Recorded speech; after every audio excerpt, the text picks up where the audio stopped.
Hi everybody, welcome to On Air with Owen once again. I am joined by the amazing Jonathan Finch from Sales Geek today. Jonathan, how are you? Yeah, not so bad, thank you. That's probably the best introduction I think I've ever had. I really? don't. Normally, it's just this is Jonathan from Sales Geek. They do something to do with sales. So yeah, that was very nice. Yeah, I was going to go with that one. Somebody advised me around that one, but I thought I'd build you up. There's no pressure whatsoever, but amazing is what we need from you today. So I'm looking forward to discussing things with you. We've got a fairly, I think, really interesting topic and a big challenging topic to talk around today as well, which is exciting. But before we do that, I think it's really important to give you your 2 minutes of fame. We don't want to talk about Jonathan and his background too much. We want to focus on your expertise and your knowledge helping our watchers and our listeners. But before we do that, let's tell them who you are at least. 2 minutes. Who's Jonathan? Who's Sales Geek? Absolutely. Well, big thank you. Well, my name's Jonathan Finch, as Owen suggested. I'm Group Sales Director at an organisation called Sales Geek. We help organisations all across the world now with revenue generation. Ultimately, we do that in a lot of different ways, but when you break it down, that is what we do. We generate more revenue for organisations that might be struggling, might be finding things challenging, or are doing very well and really want to accelerate that process. Our mission, the reason that we are here, the reason that we exist, is that we want to change the way that the world perceives sales. Sales for me has been, I think, a wonderful career path for me. I've very much enjoyed it, met lots of phenomenal people. It's also fed and watered me for the last, what will be 12 years now. So I think it's a brilliant profession. I think it's very, very much misunderstood. And our mission is to just help change that perception. If we only change it across the world, 10%, 20%, 30%, whatever that is, that will be a huge success. But that's what we're here for, and that's why we exist. Amazing. Thank you very much. Before we go on to our topic today, I want to just drill down on that, if that's all right. I know you won't be expecting this, so apologies, but I think you've raised a really interesting topic there, and I've heard you talk about it before. What do you think is the issue there, and how do we change that perception? I know we're going to go on to a different topic, but that's a big mission to have and a very important one, and I wholeheartedly agree. How do you achieve that? Like how are you going to go about getting people to perceive sales as more of a sensible career choice and a more respected role? First one around mentality. When you say the word sales, people think of someone throwing something down your throat. For me, I believe sales and honestly believe that it is the greatest profession in the world because I get the chance to go out every single day and help people. The more people I help, the more commission, the more money I make. It is a beautiful, infinite goal. The more people you help, the more you get paid, the better results they get, the more people they tell other people about you. And it's just this infinite, beautiful circle of helping people and getting paid more for it, them getting more results for it, them having an easier life because of your product, your service. And if we take that attitude for it, to me, it just completely changes the mentality behind it. And that, for me, making sales more ethical and making it so that people enjoy it, want to work in it, but view it as, let's look at helping people, not selling to them. In essence, it's the same thing, but I think there's very much a difference in the way it's approached. Very interesting. I feel like this is a whole other conversation and we could go down a rabbit warren right now. So I'm going to stop asking questions on it and we can save that for a beer on another day, I suppose. So guys, today we're going to be talking about going from selling small sales into larger deals. The conscious journey on how you get better at doing that, the types of things that you're likely to learn along the way, the skills you're going to need, some of the mistakes that Jonathan's made along that process. And I'm really excited to do that because I think it's a challenge that a lot of sales professionals struggle with. I've certainly had a lot in my team that are very good at the run rate stuff, but when we try and get them towards the enterprise deals or larger opportunities, they perhaps don't know where to go. And I guess as an organization, we have to look at ourselves and how we support that as well. First things first, Jonathan, can everyone do it? So can everybody who sells smaller deals, whatever a smaller deal is, and maybe we should categorize that before we go too much further, can everybody move into selling at a larger sales value? I think everyone can do it. It doesn't mean to say that everybody will enjoy doing it. Okay. My background, and I'm not going to talk too much about my career in this, but just to set the scene, my first sales job was I was in payment protection insurance. Now, it gets a very bad rap as PPI. But again, we went out to people and we helped them get back money that they hadn't got from the bank. The reason it got such a bad industry was because companies started throwing it down people's throats. You still get those voicemails or calls now. We were selling then very small deals. And when I say small deals, it was free. We didn't charge. We charged if we got money back. So very small and easy to do. My next career path was where I moved into B2B sales, selling conference and exhibition space. And the thing I got wrong in that was like any salesperson. You get into your first day on sort of B2B job and you look at your pricing list and there's 100,000 at the top of your pricing list, and then you've got 5, 6, 7, 8 grand at the bottom, and you think, I know what I'm going to do. I'm going to beat the system. Very easy for me to do here. I'm going to start at the bottom of that pricing list. What I worked out through my career of selling that and selling conference and exhibition space, it took me the same amount of effort, the same amount of calls, the same amount of conversations to generate the 50, 60, 70 grand stuff as it did the 5, 6, 7, 8 grand stuff. It came down to two different things. One was target audience and getting used to speaking to people who were on that level. When I said on that level, director level, who've got access to those budgets. And the second one was speaking to organisations that had access to those budgets. And if you look at a company that turns over $1 million a year, or a company that turns over 100 million a year, the odds are the 100 million company per year is going to have 100 times the marketing budget to spend on these things. The scary bit for me was putting the number out there to people, and I didn't enjoy, going back to what I was saying, I didn't enjoy sitting in front of the VP of sales and them going, so how much is it, Jonathan? And me going, 50 grand. 50 grand. And then cringing. And it took a while to get used to the fact that those sort of numbers in those sorts of environments, they're not big numbers, they are just numbers. But that was, I think, the first mistake I made. In regards to can everybody do it? Yes, I think everybody can do it. I know I am not great at pulling together tenders and very long, complex deals. I am brilliant when it comes to getting the smaller stuff across the line and looking at quantity and selling something that is a package versus selling something that is very bespoke and needs 20 pages of typing up about ethical policy as a business, for example. I'm not good at that stuff. I'm good at building relationships and getting people bought into things. Find me a sales who likes the admin, and I'll be hiring them very quickly, mate. So I'm not surprised to hear that. Let's talk about that 50K example you gave. I think that's a really good example. And I guess 50K to somebody who's never sold 50K before is scary. 50K to somebody who's used to selling 100K is small. How does that impact the way that you deliver that message?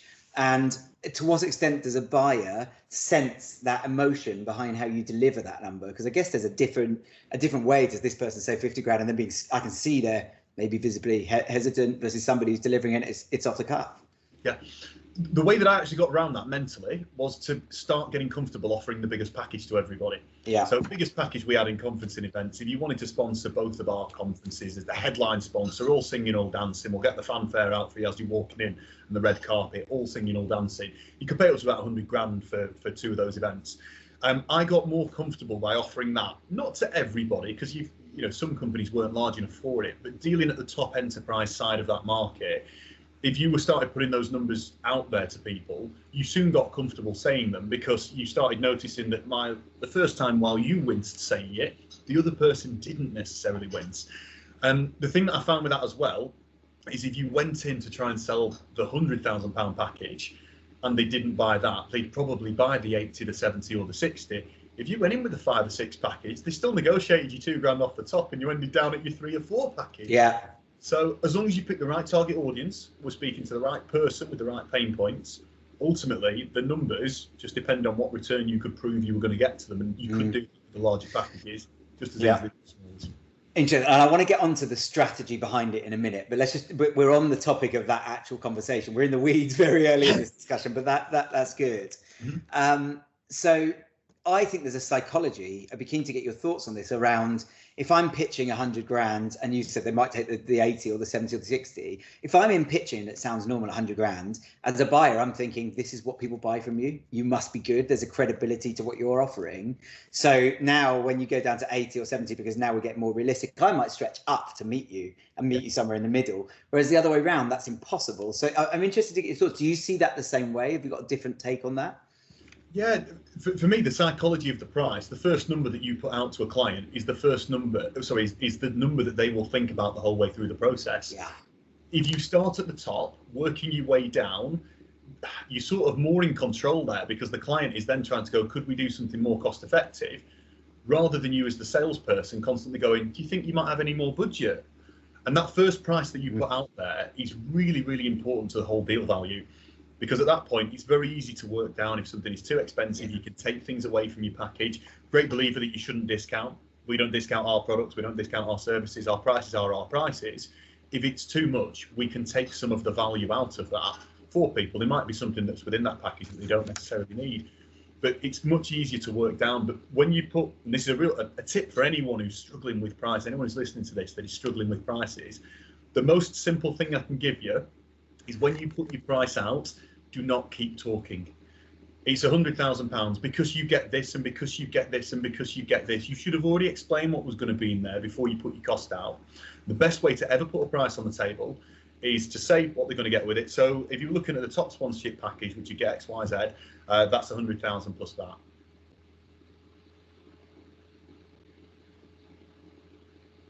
Let them speak next. I'm doing it now. I was just seeing how you'd react to the awkward silence, because that's what you get sometimes. Absolutely. And the typical thing to do as a salesperson is in that situation is go, silence, must fill the silence, must start talking. Don't fill that silence. I promise you they will at some point. Or they'll go, are you still there? Is your Zoom connection still there? It's possible. And if they do, go, yeah, no, I'm still here. Sorry, did you get that? Yeah. But you have to be confident when it comes to presenting those sorts of numbers. And the more I've been in podcasts and speaking to other people, the more I've got into the realms of when I'm talking to other organizations, their average deal values for SaaS products, for enterprise products, are sometimes in the millions, the hundreds of millions at times. And if you're going to get up to that stage, which, you know, every salesperson, I suppose, is trying to strive for, bigger order value, bigger markets, you have to get comfortable with putting that price in front of someone. Yeah, absolutely. I really enjoyed that, because we actually had the moment that many of our listeners probably would have for the first time in the coming weeks, so they'll get the sense of what that feels like. I thought I'd just eyeball you for a minute and see what happened, but I think it was a really good example. Can I just touch on that pricing strategy piece, because I think you've hit on a really interesting topic there as well. So you talked about our prices are our prices. Now, different organizations think about that in an entirely different way. We price here knowing that somebody's going to come in and ask for a negotiation, and we've got movement and we've got ability to move. I'm on the same side of the fence as you, by the way. Our prices are our prices.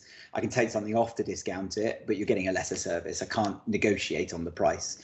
But the risk of that, of course, is that you can have people walk away from the deal. You don't have much room for maneuver. And some people just have the expectation that we're negotiating, right? It's a buying process. Surely we negotiate. That's the way that our DNA and our culture works. How do you overcome that? Because you're trying to sell ethically. And it's my belief that if you price up here, but I'm prepared to sell it to you there, then I've already started the conversation in an unethical way with a lie. I'm prepared to sell it to you at this level, but I'm going to tell you the price is this. That's not a great way to start a relationship. But then you must come up against that headbutting every so often where people just expect the discount. How do you deal with that? Okay, so two different ways. One of the ways to start with is if somebody does have an issue with the cost, I need to find out that it is the cost there first, the number, the price, rather than the value. 90% of the times when people go, it's a bit too expensive, they aren't saying I don't have that money in the budget and I could sign it off. They're saying at the moment, you haven't convinced me that I should part with that in return for what I'm going to get out of it. So the first thing is finding out, is it cost or is it value? Very simple way to ask the client that. So just put cost and use this line for anyone. This is, imagine I'm speaking to Owen, he's a client. So Owen, just put cost aside for the moment. When you're saying it's cost, are you saying you don't have that money in your budget and you wouldn't sign that off, or are you saying you don't see the value in what we're offering? 90% of the times, I've used this so many times, guys, they will go, I'll be honest, it's the value at the moment. Most companies will have that in the budget. If it's the cost, you can always start removing things from your package to make it more cost effective. So you've not discounted, you've taken away things. If you've got your shopping trolley full of items, if you go to Tesco and go to the tills, and you go, it's a bit too much, they go, well, which items do you want to put back?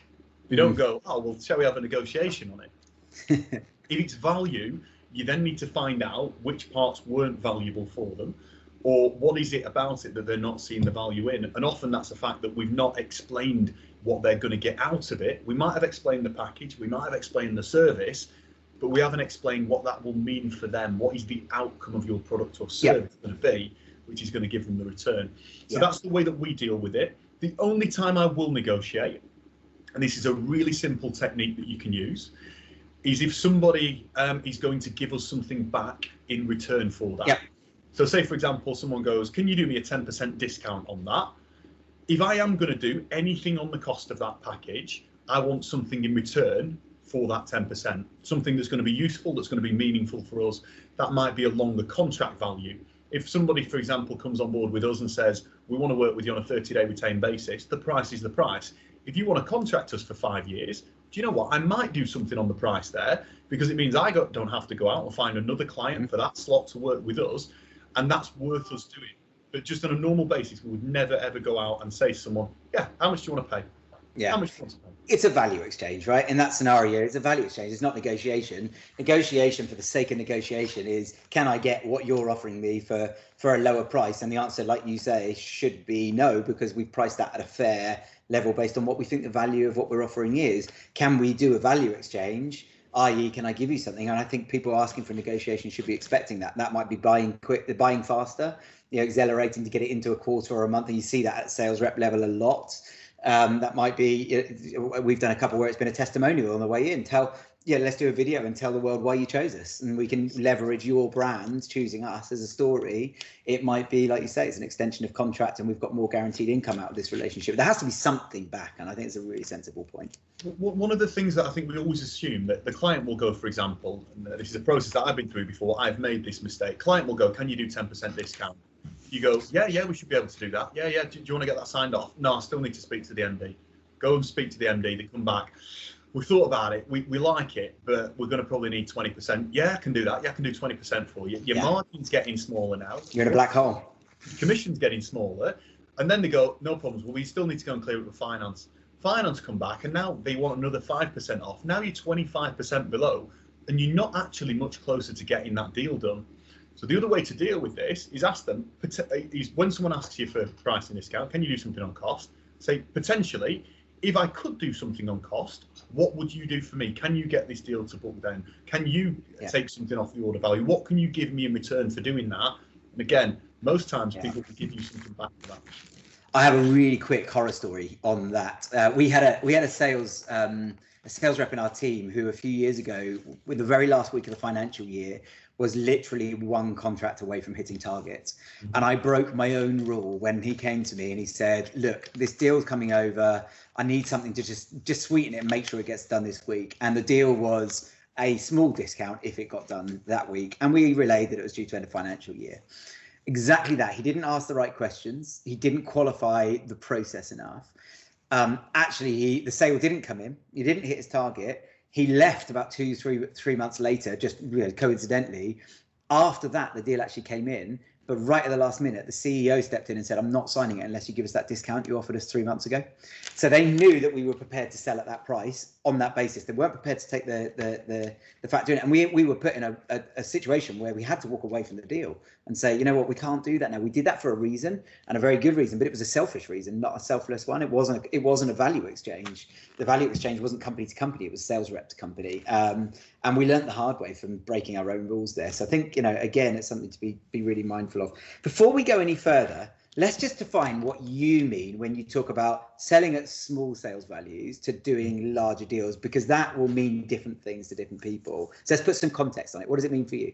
So to frame this, in my mind, the way I look at smaller deal values are more transactional focused. Mm-hmm. And when I say transactional, that might be a package, that might be a service that you are offering to someone which is off the shelf. Yeah. When it comes to selling bigger deal values, you often have to bespoke things a little bit more and change the package information in there. So I suppose regardless of costing in this, when we're talking about small and big deals here, the small ones will be more talking around box shifting, around putting something out that is a package or a particular service that you've got, versus bespoking and putting something together for a larger organisation that might want something more specific around what you do. Okay. In regards to numbers, I would say a small deal would, for me, be anything between 0 and 20 grand. The larger deals that we do as an organisation could be anything between the sort of 200 to $500,000 mark. Mm-hmm. Those sorts of numbers we'll be talking at here. But in different industries I've worked in, different deal values with different amounts there. Yeah, it's all relative, I suppose. And if you're an individual contributor, sales rep, an AE or whatever, listening to this, you might be selling in the enterprise space at £1 million a year deals, and we're probably talking about £500,000 or £250,000 being a small deal, and it very much depends on the audience. But it's good to have the context behind what you're referring to. So let's drill in. What are the key differences? So can we categorize them in some ways? What are the key differences between selling something? You've touched on the bespoke versus packaged, so that's one of them. What else is different?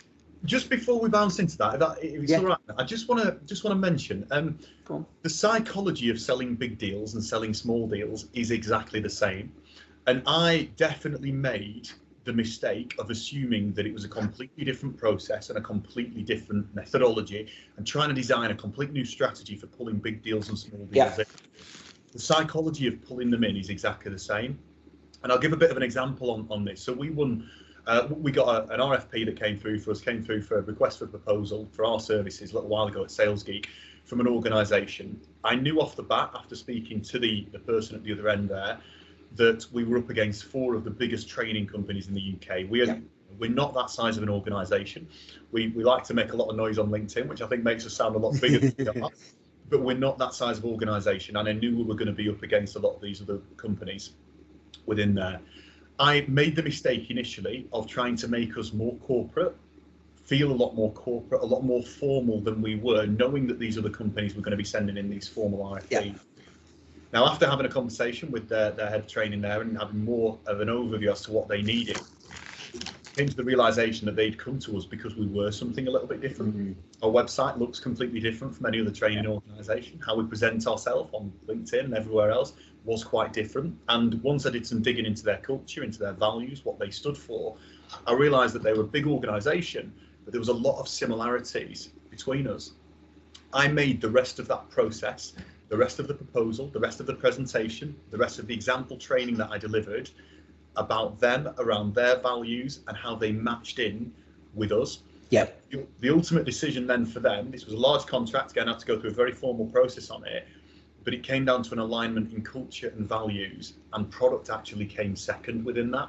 They were confident after we'd aligned in the values that we could obviously provide the product. We're a training business, we do sales training. But then when I'd seen the other RFPs that all the other organisations had put in, they were very formal and were very much about the training and return. And that was why we won that. Did you get to see the other RFPs? That's great. You did get to see the other RFPs, yeah. Was that negotiation process, was it? That was just part of being very friendly with the training manager there. He was absolutely fantastic. Like an absolute house on fire with their team over there. But again, came down to that training. But at the end of the process, I said, can I see the RFPs? The other responses, absolutely. Well, we're working with you now. I'm more than happy to share those with you. What a great example of you don't ask, you don't get. Because most people wouldn't think to do that, I'd imagine, and they'd feel that there was maybe a taboo around that, or you're likely to be perceived a certain way or judged. But actually, you ask, the worst they can do is say no, right? So that's fantastic. Yeah. Really. But you learned a lot from that process. Yeah, absolutely. Learned a huge amount from that process, and the main thing I think was to be yourself within that. It was a formal process initially, but towards the end of the process, I mean, I knew that we'd been shortlisted with one other organisation. And it was ultimately me against this other organisation. I'm not going to mention the name. Very well-known training organisation. Oh, go on. No, I'm joking. I'd love to, but I shouldn't on another that. Day. But I was going to be stood there presenting what was going to be our training material. So we put together some content. And my worry was, if we went too corporate, we went too formal on it, even if we won that contract at the end of it, it wasn't really us. We were doing that to win the deal rather than winning it because we were the right provider for it. And I'm not going to lie, for me, it was a little bit intimidating knowing who I was up against on that. And since that time, I mean, this has happened more and more. We're constantly in those sort of pools now with other organisations as scale, and we've been able to compete against them. But the key thing for me was always looking there. It was about that relationship piece and being able to prove that there was a link between our relationship and their organisation, rather than necessarily the product or the service that was coming out.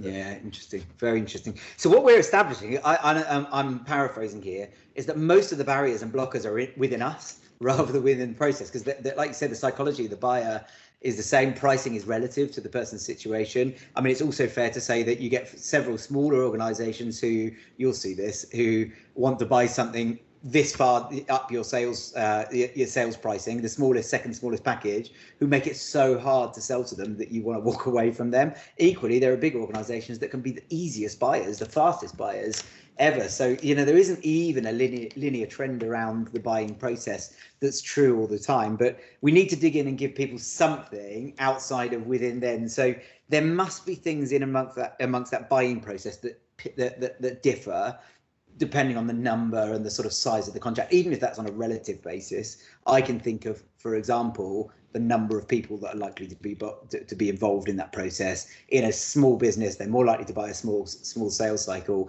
founder led, make a decision, maybe talk to one other person, maybe not talk to anybody, and then just throw it on everybody. We all see that. In a large organization, the Challenger released the metrics around 11 point something influencers on average in a sales cycle, in the enterprise, all those sorts of things. So that's one obvious difference. What else can we see?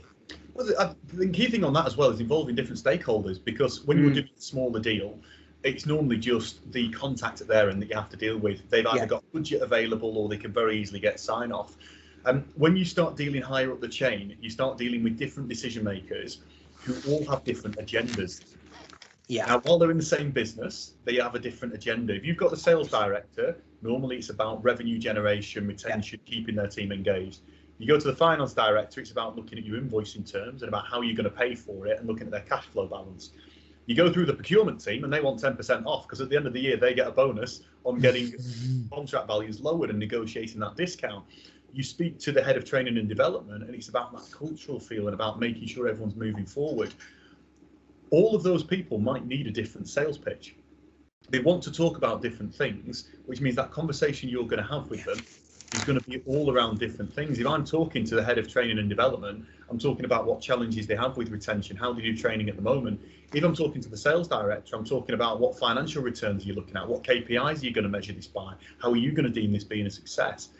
Those conversations as well are often had within a group when it comes to larger proposals, because they come on a group with you and you're sat in front of 6 people, all asking different questions and ultimately not listening to the responses from either question. Because finance director doesn't really care about KPIs that the sales directors can get. So it's really important as well, if you can during that process, to separate that process out and book one-to-one meetings with those individuals. You will get through a lot more. It's so much easier to generate a relationship on a one-to-one basis than on a group session. Very formal if you're sat there as part of that process and there's 6 people throwing questions at you. So if you can separate that, it's got a lot easier now because we're all on Zoom. You don't have to ring the office and say, can I book 6 meetings with 6 people on the same day for time in your area? Zoom's been absolutely brilliant for that. But if you can pick out what everybody wants out of that process and bring that together into something that satisfies all different areas of the business, it's going to be so much easier for you to get that deal across the line. Because at some point, those people will be together in a room and all of them are going to have to say which supplier they want to work with for different reasons. And you want to make sure that you are the first on everybody's lips, not just on the MDs. Yeah, that's really good advice. And I think this comes down to the behavioral change in you as a human and as a sales rep, when you're trying to sell into enterprises, that you need to understand that you've got to invest more time. You've got to make more of an investment for a bigger win. It might be the same psychology, but there is more red tape. There are more hoops to jump through. That doesn't mean they're harder hoops. There's more of them sometimes. And being patient and controlling the process. We talk about that a lot in what we do. Like, you've got to control the process. Don't let the buyer control it, but you take the steering wheel and drive them through the process. Ears open, listening to them, all that kind of stuff. They need to guide you, and maybe they're like the sat nav, but you've got the steering wheel. You make that ultimate decision around what's happening next. I think that's a really good piece of advice. Key things on that, and you've only just hit me with it, Owen, but for exactly what you said there. Whenever you're dealing with a longer deal cycle, it's very easy to lose control of it because you've got more steps within there. There's times when you can lose control. And a really simple technique you can use, anybody who's watching this now, look at your pipeline and ask yourself on every deal, what are my next steps on that? And what's often happened, I do this to myself on a Monday morning, I always run through it and go, what are my actions on each of these deals that we've got? Because if you haven't got a next step on it, that means that it's over on the client side and you've no control over that. Yeah. And that might mean if you haven't got a next step in, you need to put a phone call into that client. I don't know whether anyone uses the phone anymore. It seems to be all Zoom, but that's my phone. Pick up the phone, speak to that person and take control of that. Find a reason to speak to them. But that's where you can gain control of that. Again, if there is anything in your pipeline at the moment that you don't have a next step on, I promise you'll come back to that 2 weeks later and there won't have been any movement from the client side. It's up to you to guide them through it. But for bigger deals, you have to be continually looking at how to move it forward. How are you going to push it closer? And it's a longer stage. Sometimes you don't feel like you're making progress, but you are.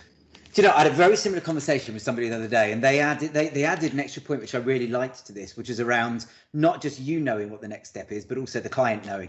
So it's not just about having a next step; it's also about the client knowing that is the next step, and that's when it's happening, and that being you guys being on the same page. There's nothing worse than you thinking, right, I've got to call in with them next Thursday, and they think it's 3 weeks down the line. And I think it's about having awareness, isn't it? It's awareness, it's communication, and being on the same page, even if that next step is we're going to catch up on next Thursday just to work out the timeframes on the next bit. That's okay, as long as it's agreed. So I think it's a really, again, a very, very, very valid point. And that might be two different streams, two different journeys with different decision makers in enterprise as well. And the easiest way to do this, guys, it's very simple, but use your Outlook and put a meeting in their diary and your diary. Don't just do this after the meeting and just fire a random time in.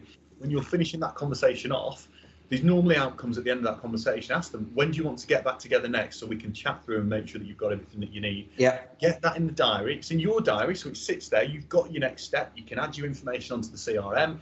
It's also in their diary, though, so they know they've got a deadline to do those things that they've said they'll do, and summarize in that Outlook calendar request what you're going to do from your side and what they're going to do from their side.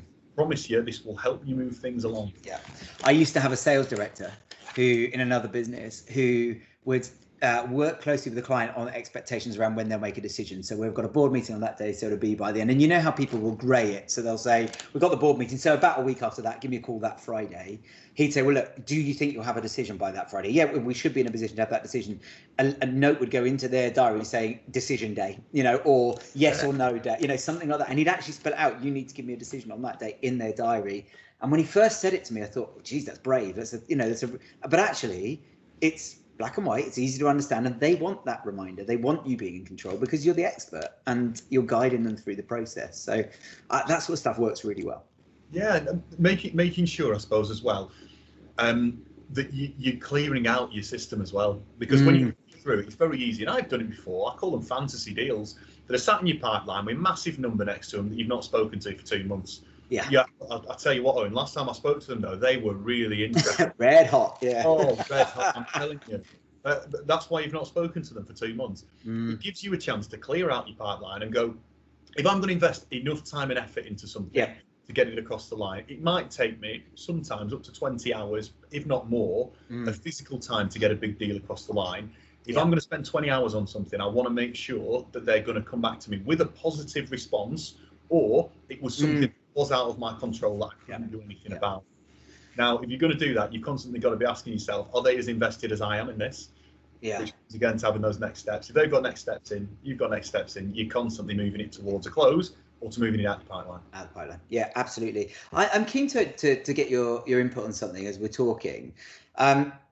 Is it fair to argue that a sales rep or whatever the role is, somebody selling into enterprise or selling larger deals to mid-market or smaller companies, because that can happen, though it's more likely to be relative, I suppose, it needs to have more commercial awareness. So there's an argument around, I'm going to get dragged into legal discussions. So with an SME, they're more likely to read a contract and sign it. With an enterprise, it's more likely to go to a legal team who have got to earn their money and get to challenge things and that kind of stuff. And you need to be able to hold that conversation. There's going to be more likely to be negotiation because they know they've got brand buying power, all that sort of stuff. So you have to be on your toes a bit more in a bigger deal. Do you think that's fair, that commercial awareness can make a big difference? It can definitely make a big difference. I think the advice I would give to anyone is you do not have to be an expert on all of this stuff. You have to be able to handle it, though. I've felt out of my depth many times when I've been on the phone to people, and there's a very easy way to handle this. Client asks you something that you don't understand or you don't know, very confidently say to them, it's a good point, I'm not sure, let me get back to you on that. I'll have to go and check with our legal team. I'll have to go and check with our compliance team. You don't have to be able to answer that there and then. You have to be able to confidently go, I can get you those answers, but most organizations don't expect you to be an expert on all the different components within that deal. You have to be an expert on what it's going to do for them, how it's going to return for them, and the questions that they've got on a basic level. But if you need that resource, you can pull that in from externally, from within the business, bring someone else in. It's more about how you handle that than trying to handle it, obviously not knowing what you're on about. The client's completely lost confidence in you then. Anything else you say after that point has no confidence. Whereas going, it's a good point, I'm not sure on that, let me get back to you. Amazing, isn't it? Because it comes back to that delivery, practicing what you do. We practice our sales pitch. Do we practice our objection handling? Do we practice the stuff later in the buying process that comes up time and time again? And we should be. We really should be. Very interesting. Thank you for that. Let's talk about strategy. So we're talking about the individual salesperson and what they need to do differently in the sales process. But let's go back to one of the points you made right at the beginning, which is that if you're talking to the wrong sorts of organizations who are too small to buy, it doesn't work in the first place. So your target market, your messaging, all of these things, I guess, are things that need to shift. And that has to be a conscious decision, doesn't it? Absolutely, yeah. If you're going to be looking for going bigger order values, you need to do some things differently. You're going to have to communicate with those people slightly differently. Again, there's going to be more decision makers and buyers in that you're going to have to satisfy. But the first stage for me comes back to going, what is your perfect target audience? And we do a really simple exercise on this, and it's a great one. We draw a stick man up on a whiteboard, and we call him Bob. And we'd say that Bob is your next perfect client. He's about to knock on your door in a minute and go, I'm Bob, Jonathan, I've been looking to speak to you. And then we map out who Bob is and why. Now, mapping out who he is very easy, because people often go, oh, well, it's someone with 100 million turnover when they've actually only been dealing with companies with a 10 million turnover. He's the managing director. Is it the MD of a company that size that's really going to be dealing with this decision? Probably not. We start asking ourselves why. Now, people always talk about our best client is the one that we get that first order value out of. That's not often true. No. The best client is the one that you get recurring or retained revenue out of, that you can keep working with, and also will go and tell other people in their market sector about you, because that opens up other leads for you, other companies, other people you compete with. So the first thing to do is really identify who and why are you going for that target audience. And the why really comes down to, why are they going to see great value out of what you're doing? Once you've pulled that together and you've got a bit more of an overview as to who that perfect target audience is, you can then work out how you are going to get to them. Because until you've looked at those things, when you start dealing with bigger order values and different decision makers, you know, higher up the chain, they do sometimes need a bit of a different approach to getting in front of them.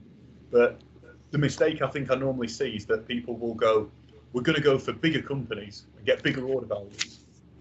Why? Why are you doing that? Why will they see more value in? Why are they going to use you rather than your competitor? And you've got to get those things in order, because these are all the things that the client will ask you. So if you can get them in order in your head before the client asks, you can handle that objection. So what you're saying is selling bigger deals isn't always right. Sometimes you're not ready. Yeah, absolutely. Yeah, and you've got to make sure that you have those things in line. And I had to learn by my failures on this. I mean, we very quickly started making a lot of noise and started getting requests for proposals in from organisations that were very large, you know, big companies, PLCs that we'd never have touched before. And I learned by my failures. One of the contracts that we got, they put out for us for a small training course to start with that they wanted running over about 8 weeks, and we lost it. We didn't win it. They then came back and said, you weren't suitable for that, but we really like what you put forward. We've actually got this whole other 95% of the organisation that we'd like you to bid for. But I learned a heck of a lot by going through those processes. And the main thing I'd say is, don't be scared of going for those things. You might not get things right, but as long as you handle them in the right way and you use that line, I'm not sure, let me get back to you, you can go and find the information. Then do you know what? You'll get asked that question again in a week's time, and you'll go, funny you asked that. Another client asked that last week. So this is what we do when it comes down to legal and compliance. Yeah, and then you're learning, getting better all the time by doing, which is the great way to learn. That's interesting. I think that debate around, I want to sell bigger deals, going back to your thing about the expo or events packages that you sell, you know, sometimes selling the big deals isn't the right thing to do, either because your organization is maybe aiming too high, maybe the process isn't behind it, maybe you've not had the training to learn how to speak to those sorts of organizations. I mean, there's so many things that can mean it already, but the good thing is by trying it, you'll get in and learn where the gaps are pretty quickly, I'd imagine. I'm a big believer that it's only failure if you give up. Yeah. I mean, I don't mind saying this, guys. I lose more deals than I win. I'm a salesperson like anyone else, and I think, you know, well, I bet, you know, you'll have a really good conversion rate, won't you? I bet you're up in the 90, 100%. Oh, yeah. Nobody's in the 90, 100% mark. It just happened. But as long as you're continually looking at what you didn't win as well as what you won, and looking at what you could have done better or could have done differently, you'll constantly be moving forward. And marginal gains theory, I mean, it's something that's talked about a lot, but if you improve 1% every single day, it doesn't take for those things to really start taking effect. So Do a bit of research, start looking at different people, reach out to other salespeople, ask them how they're doing things. It's amazing. I think how little we use the other people around us. LinkedIn is a phenomenal tool for messaging someone going, never could pick your brains on something for half an hour. We're potentially going into this market sector. I can see you're very active. Would you mind giving me some advice? Not everyone will say yes, but I can guarantee at least 1 in 5 will. You send out 5 of those messages to 5 people, get some advice, spend some time with some smart people, spend some time with some people doing what you're going to go and do. Yeah, it's interesting. We talk about this investing in yourself, which I guess is that, you talk about that a lot because it's what you should be doing as a sales professional, and the companies should be investing in their sales team.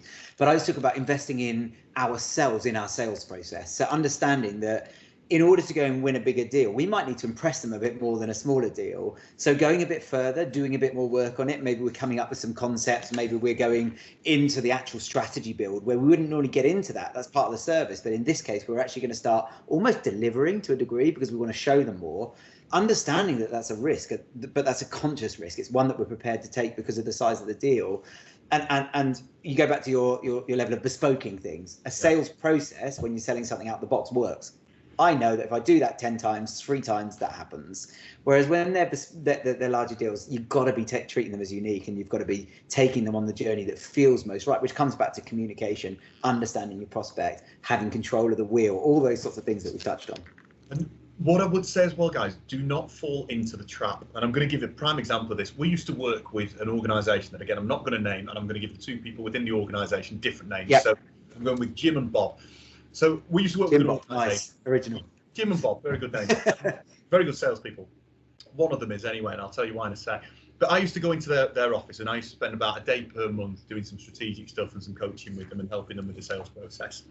And whenever I walked into the office, Jim would run over to me immediately. I could tell as soon as I walked through the door, almost if he was on the phone to a client, that phone's going down, he's running over to me. Jonathan, how are you doing? Oh, it's been such a great month. I'll tell you what, I've got this on. I've been dealing with this name. I've been dealing with different brand names. I've been dealing with Microsoft. I've been dealing with Apple. I've been dealing with IBM, and give me all these big names. Now, on the wall of this company, they had their sales board. The sales board was a digital sales board, big TV with it on. I only once, in the 12 months that I was in with that company, saw Jim at the top of the sales board.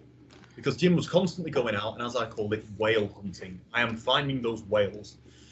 Now, Bob was one of their, I'd say, more junior sales execs that they had. Whenever I walked in, didn't bother with me, was too busy on the phone talking to clients than me. And what I noticed was that Jim was constantly going out with his harpoon trying to hunt these whales and was missing a heck of a lot of the time. While he was doing that, Bob sat on the phone, chucking these minnows in, chucking these minnows in, chucking these smaller deals in, bringing some smaller stuff in, soon mounts up. I think, and I am estimating it, 9 or 10 of the times that I went into that business, Bob was the one who was the top of the leaderboard. Because by filtering through those smaller stuff, by doing the smaller deals, occasionally came across a whale. When he came across a whale, he handled it, but not to take his focus away. As I could tell, we dealing with Jim, every time I walked in, Jim spent more time talking to me about these big names and talking to me, because it's an ego-driven thing, than actually bringing them across the line. And it was sort of this moment when one of these had come in the months we said, see, I told you I was going to get that one in, that's a big one. I'm sat there thinking, you've almost blanked for the last 10 months and you pulled one deal in from it. And the key I'd say to anyone on this, never ever discount your minnows. Your minnows are where your wage slip, your commission, your month-to-month money is going to come in from. Your whales are the things where you're going to get that big one on and you're going to learn a lot from it. But don't ever decide, I'm completely changing and going for just these big numbers, because you will miss out on a heck of a lot of easy revenue that's sat right in front of you. Really interesting. I think there's a lesson to be learned there in the story of Jim and Bob, which is fantastic. And I think, that whole all-in mentality can be so dangerous in any environment, can't it? And I think I've seen here people so close to winning a big deal with a big organization that they're already briefing it into account managers, they're already briefing it into delivery, and I'm saying, hold on, like you need a contract, because so much can go wrong in these deals. But then later you find out that they're actually 3 months away, but people are so excited to tell people about it. Now they're not selling, they're using other people's time and dragging them into their own bullshit, for want of a better phrase, I guess, is the best way of putting it. So it's really, really interesting to hear. I'm keen to also just explore the concept of the curve, because we can make a conscious decision that from now we're going to up our sales value. Right, we're going to go for that 100 grand package instead of that 5 grand package to start with all of our clients. We now know, and we know statistically, that by selling at higher value, it typically takes longer to close. So there is mathematically an argument that for the next 3 months, if I only pitch big deals, if I'm Bob or Jim or whichever way around it was, if I only pitch big deals, chances are nothing's going to land because I've got a 6-month sales cycle on those. So if I'm not fishing for the minnows in the meantime, I've got nothing coming in. So that has to be a collaborative, strategic, conscious plan for an organization or a sales function to say, look, we're cutting those minnows off or we're reducing the minnows down. We accept lesser revenue on this journey while it takes us the 6 months to win the first whale and then the second whale and then the third whale and refine the process. It's probably a 12-month journey plus. Like, do organizations see it that way, or are they naively thinking, right, we'll just turn it on overnight and sell at twice the level or 3 times the level and we'll just get 3 times as much revenue? Are people naive like that? I think what normally happens, and this is what we see with a lot of organisations, say you've got 5 in your sales team that are doing your minnows day on day on. They'll go out to the market sector, they'll double the people, the sales reps' salary. Yep. Well, we double that, and they'll go and hire an enterprise sales manager. Yeah. Who has got this black book, this mythical black book that is carried around by this enterprise sales manager that they've just brought in on double the salary of everybody else, that is going to open fresh doors. Now, I don't mind saying it, I am a great believer that the black book doesn't really exist. I understand people have networks and things that they can tap into, but hiring someone on the belief that they can walk into your organisation and open this mythical black book of phone numbers that Dove's going to fly out of, and you're immediately going to start pulling revenue in, doesn't work. Yeah. The main reason being, you will have some relationships with other organisations that people have worked with in the past, but a lot of those will still be contracted, they'll still be in with them. Your relationship won't be as sturdy with that person because you've left the account management role that you had dealing with them every day. And I think what organisations, this is more at a strategic level, should do is look at those people that they've got within their minnow team who knows the product, knows its benefits, knows its services, knows what it does for people, and train one of those people up to do enterprise sales, because it is far easier to recruit into that team and bring them part of that culture of 5, replace that person and take someone into a senior position. It also helps with internal promotion. People are always striving to get onto the corporate team or the enterprise team, however you're going to phrase it. But that for me is a much more sensible way of suddenly going, we're going to hire someone who's going to bring in all this revenue. It doesn't often work. I don't think in my career I've actually ever seen it work. I agree. And think of all the cultural benefits that you won't have factored into that discussion around people see you internally promoting, so they work harder, they're less likely to leave thinking there's a ceiling on their head. And what a nice place to be, where people genuinely get rewarded for being good at a job and get the chance to do the next thing. So I hear you on that. I think it's a really, really valid point. I think we could probably talk for another 4 hours on this topic, let alone other topics around sales. And I always enjoy talking to you, but I think that we've covered some really good ground on there. And I think, we started on the focus on the internal stuff, like you and the way that you approach it and the mindset, and in some ways the bravery and the way that we give a price or that we negotiate and then we ask about that. We've talked about the strategy behind it and not going all in, and being able to continue to value the minnows and understand that the mortgage still needs to get paid, the rent still needs to get paid, and sometimes fishing just for whales isn't the right thing to do. But also the acknowledgement that it's not always the right thing to do for people, full stop. That going for whales is something you have to be ready for, and that needs to be a company-wide decision and something that's really consciously taken. I think there's some fantastic points there. Jonathan, is there anything else you think we've missed or you really want to add on this topic? The only final thing, and again, I'm very conscious we could easily talk about this one for 20 minutes, but have a review of your proposal. Because if you're going to put forward a contract for £100,000, that has to be a £100,000 proposal, and it will be different from an £8,000 or £2,000, £3,000 proposal. If you're selling a product that's lower value, you can send people a more standardised proposal, which you want to. It's a smaller order value. You need to make your processes quicker and your sales process quicker to send out. If you are going to send something that's going to be for larger order value, it has to be a lot more personalised. It also has to incorporate all of the different decision makers within that. And if you've decided that you're making the decision to go for bigger order values, but you're still using the sales tools that we're using for the small order values, you aren't going to be successful and you won't be able to compete in the same league as the organisation. Yeah, that's a really good point. I'll ask you one question on that and one only, because otherwise we will keep going. What weight do you put on presenting a proposal to somebody versus sending a proposal to somebody? Wherever possible, and I mean wherever I'm allowed to get in front and present a proposal, I will present it. Yeah. The reason being, as you're running through that, you've got the chance to ask, is this right? You know, you send your first proposal over, they told you their issues, they told you the challenges, you put something, send it by email, and it's not quite right for them. It's very rare they'll come back and go, we like it, this does happen. But if you're on with a client running them through that, you can ask them, does this fit in? And I think that, again, a tangent on proposals, but proposals are normally thought of that if you're going to do a demo or a proposal for someone, you should sit and talk for half an hour through your proposal. I break all our proposals up into 5-10 minute segments, where 5 minutes I'll talk about something, the other 5 minutes I'll get feedback from them. Then I'll talk around the next section, then I'll get feedback from them. It means that all the way through that proposal, I've got fine detail on what they liked and what they didn't like. So my second proposal takes out everything they didn't like, normally makes it a bit more cost effective, focuses on the things that they did like, which might make it more expensive because we're going to put more stuff in there. And it means that you can break that up, but never do your demos or your proposals in half hour or hour chunks where you talk and they listen. Yeah. You're going to lose it. Thank you. That's really good advice. And I agree with you. Particularly if you're going to go to the length of writing a bespoke, personalized proposal, then a prospect needs to give you their time so that you can walk them through it. And I'd be almost demanding that. Say, I'm not prepared to write a proposal for you unless send you an out the box one, but unless you're prepared to let me walk you through it. So that's a really, really good point. Jonathan, thank you.